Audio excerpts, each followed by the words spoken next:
ఏమైంది కౌశిక్? ఈ mutual fund ఎస్ఐపీలు పెద్ద స్కామా?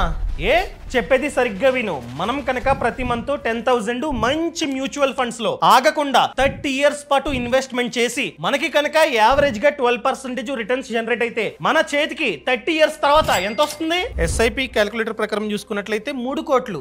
అబ్బా, ఈ లెక్కలో ఒక ఇంపార్టెంట్ థింగ్ మిస్ అవుతుంది. అదే ఇన్ఫ్లేషన్. ఇన్ఫ్లేషన్ ఎలా చూసుకున్నా కూడా 6% ఉంది. దాన్ని ఎవరికిస్తావు?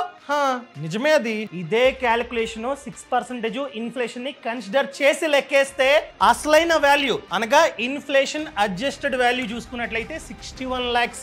అవును నిజమే, 30 years తర్వాత 3 కోట్లు వస్తాయి. కానీ ఇన్ఫ్లేషన్ ని కన్సిడర్ చేసి చూస్తే ఆ 3 కోట్ల విలువ 30 years తర్వాత 61 lakhs.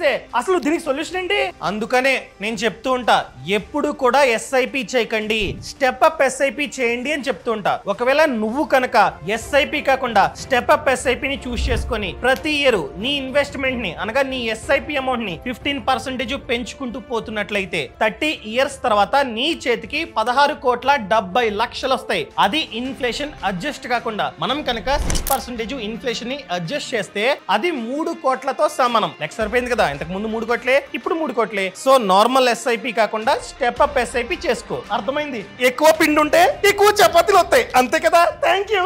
ఈ సమాచారాన్ని మ్యూచువల్ ఫండ్స్ లో ఇన్వెస్ట్మెంట్ చేస్తున్న ప్రతి ఒక్కరికి షేర్ చేయండి. Boss wala. Be the boss.